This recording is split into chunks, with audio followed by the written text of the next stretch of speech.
Every woodworker eventually needs to glue some narrow boards together to make a wide panel. It's a fundamental skill.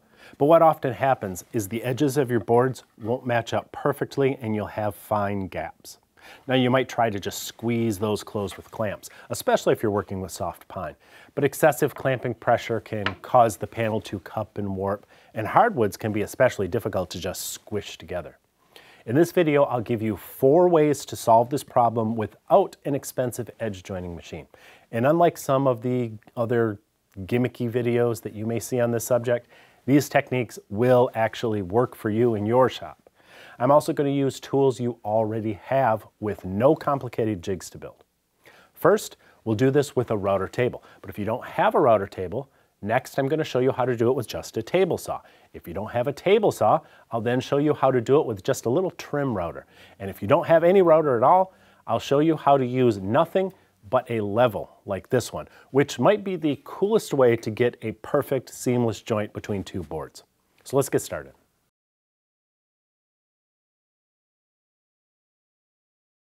Big jointing machines work so well because the surface behind the cutter is slightly higher than the surface in front of the cutter.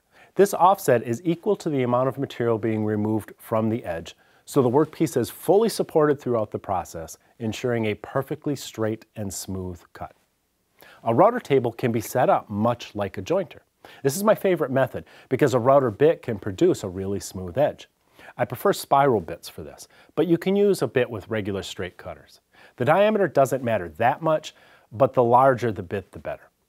If you have a split fence with adjustable panels on each side, all you need to do is put a couple cards behind the left fence to move it forward and create a slight offset, just like on the jointer. As it happens, my Harvey router table fence has a mechanism built in that moves the left fence face out and in for operations just like this. That is really nice to have. But this video is for folks who need a homemade option. So if you don't have a split fence that you can slip some cards behind, you'll have to attach some sort of thin shim material directly to the face of your router table fence on the left side of the bit. The ideal material for this, I think, is a piece of countertop laminate. If you can't find a scrap somewhere, you can buy an end cap kit like this one in any home center. I like laminate because it seems to be just the right thickness, it's very durable, and it's super smooth. You may even attach it to a piece of plywood like this, so you have an edge joining setup ready to clamp on your router table fence whenever you need it. Use a straight edge to set the laminate side of the fence even with your router bit. The cutter should just brush against the edge of the rule. Now, run your workpieces. Keep them tight against the fence throughout each pass. You aren't removing much material, just enough to clean up the edges so they'll mate together. Method number 2 involves the table saw. Now you might wonder why you can't just get perfectly straight and smooth edges by ripping like you normally do. Maybe you can, but there are about half a dozen reasons why that might not be working for you, and I'm betting you wouldn't be here if you were getting perfect glue line rips right off your saw. So we're going to turn this saw into an edge jointer and eliminate all those problems. This time, you'll need a scrap of plywood that's about 3 feet long and just a few inches wide. You want to be sure both edges are straight. One way to do that is to use a piece that has one factory cut edge still on it, which should already be straight. You can then run that edge against your rip fence and rip the opposite edge both straight and parallel to the factory one. Now, move your rip fence toward the blade just a little bit. You want an amount that's equal to the thickness of your blade. That's usually 1/8 of an inch. But the best way to do this is to just cut a little bit on the end of the plywood and then make small adjustments to your fence until the side of your tooth is flush with the edge of your plywood. At that fence position, trim the edge of the plywood, but stop about 10 inches or so from the end. Turn off the saw, and without moving your fence, flip the plywood end for end and slide it back between the fence and the blade so that the point that remains on the edge is as close to the splitter or riving knife as possible. Clamp that plywood down, and you're ready to clean up your edge of your workpiece. A lot of folks ask me if they can only straighten short workpieces this way. You can do longer pieces, even longer than your piece of plywood, but it might take a couple extra passes to get your edge perfect on longer boards.